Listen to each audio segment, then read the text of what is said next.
welcome back to But First Coffee, where life begins after coffee. Today, I have a battle of the drugstore beauty products for you, but it is a little bit different because this is the first time that I'm battling out the same kind of product all across the same brand. The other day, I was in need of a new mascara and I went into the pharmacy and I feel like I just automatically gravitated towards Maybelline for some reason. If the mascara world was a high school, Maybelline would definitely be the Regina George. And I was like, you know what? I feel like I should dedicate a whole battle of drugstore mascaras just to Maybelline because they have so many mascaras. So that is what I have done for you today. I have 6 different Maybelline mascaras here to battle out. So let's go ahead and jump into my first ever one brand battle with this battle of the Maybelline mascaras. Okay, first up we have the Maybelline Volume Express Mega Plush. This stuff costs $7.50 and offers a unique formula in the sense that it's supposed to be a gel mousse with 40% less wax. The wand is a very plush bristle brush. This formula is on the drier side, so it definitely takes a little more time to build up, but it really adds nice volume as you go, and it gives a really nice sort of plush look, like it says. The wand is a little tricky to work with because the size is so large and the shape, and I find it a little hard to apply it without getting some on my eyelid a little bit.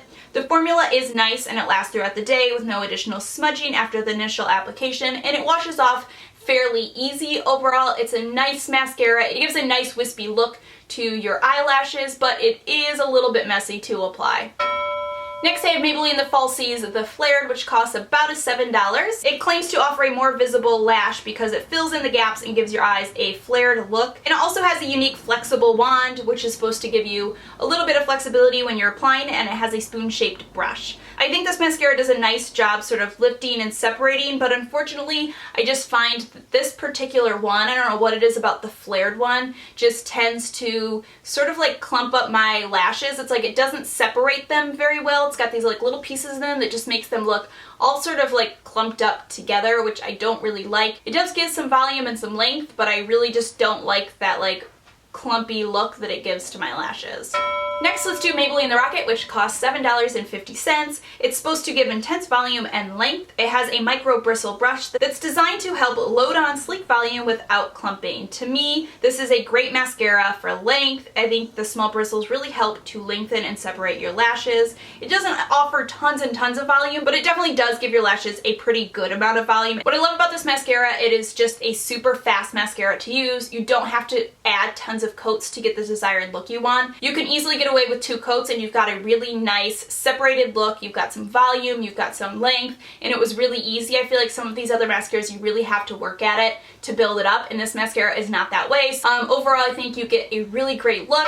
Next is Maybelline's Colossal. This costs $7.50 and it claims that its mega brush and collagen formula will plump lashes one by one. This mascara was kind of just a big disappointment all over to me. The look it gives is just this average volume and length, nothing really extraordinary or special. And even though I have the waterproof formula, it still flaked on me throughout the day occasionally, which is always really irritating with a mascara. The biggest disappointment for me though is the fact that this stuff is impossible to get off your lashes. I understand that it is waterproof and you want mascaras to stay put through tons of wear like throughout the day, but this mascara does not come off no matter what you do. Makeup wipes, makeup removing cleansers, makeup removing oils, hot water, coconut oil. I tried everything and I could not get the stuff off of my eyelashes. The combination of the fact that your lashes don't look that great when you're wearing it, it smudges throughout the day, and then you like can't get it off no matter what you do, just made it a big loser for me.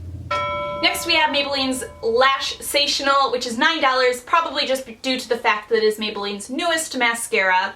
It claims to give a full fan effect with its 10 layers of bristles on its brush and its inky matte black formula. It has a rubber bristle wand similar to the Rocket. The formula is really nice. It's not too dry, it's not too wet, but it's very, very thick. So as you're applying it, you really get tons of volume as you're applying, but here's the tricky part about this, is because it's so sort of sticky and tacky, you really have to be super careful as you're applying it so that your lashes don't sort of stick together, because once they've stuck together, the formula is so sticky that you sort of get this like unilash, you know what I'm talking about? Where like you have to worry about them sticking together and then you only have like, looks like you have 3 just really huge lashes. It's definitely more on the volume side than the length side, but it's really a nice bold look. but you really do have to be careful in the application. Next we have the Maybelline Great Lash. This costs about $5. It's probably a oldie but goodie for you. You probably used this stuff in high school. I feel like this is probably the first mascara I ever owned. They've had it forever, and I feel like I had to include it in this battle. As a very basic old school bristle wand, sort of in a spiral shape. It does apply very nice. You don't have to worry about any clumping. It's a very nice fluid formula. It separates really nicely. You don't clump at all, but you don't get tons of anything. You don't get tons of volume or tons of length. It's more just going to sort of define your natural lashes that you already have. If that's something you're looking for, it's a great mascara for that, but it's definitely not a mascara that's going to give you any added length or added volume. It's more of just something that's going to define what you already have.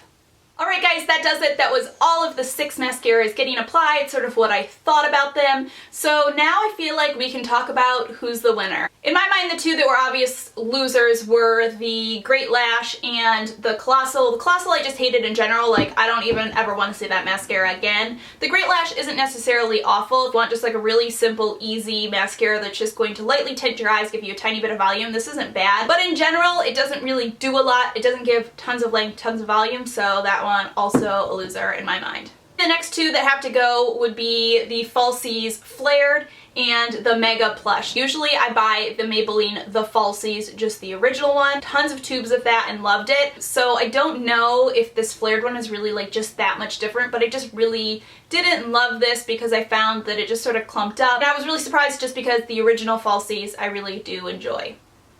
See ya. Next up is the Mega Plush. I did like the way that this looked on my lashes, but the brush is just really difficult to work with, so it's gotta go. That leaves us with these two. We have the Rocket and we have the Lash Sensation. These two are pretty closely tied. The Lash Sensational, I feel like, gives my lashes the look that I want the most, but that formula is very tricky to work with. You have to be really careful or you're going to get a clumped up look. And then the Rocket, I get a little bit less volume than I want, but I love this stuff. It is definitely, out of all these mascaras, the fastest one to apply. I guess if I really had to choose between these two, I would probably go with the Rocket just because it is much more low maintenance. This is a more high maintenance mascara in the sense that you have to be really careful when you apply it. So those are my winners. Definitely let me know in the comments down below which mascara you guys thought was the winner. As always with these battles, I'm giving away your winner of choice to one of you, so just check the down bar for information about that giveaway. In the down bar there's also links to all of my social media if you want to follow me. I am a huge Instagram obsessor. I post so many pictures over there and it's my favorite way to just sort of like chat with you guys. I like asking you questions. I'm also a huge Snapchatter right now. I'm always adding just pictures of like my day-to-day life to my stories. So if you want to see that, there will also be my Snapchat username in the down bar. But that does it for today's video. I really appreciate you guys stopping by and watching. I hope you're all having a fantastic day, and I will see you all in my next video.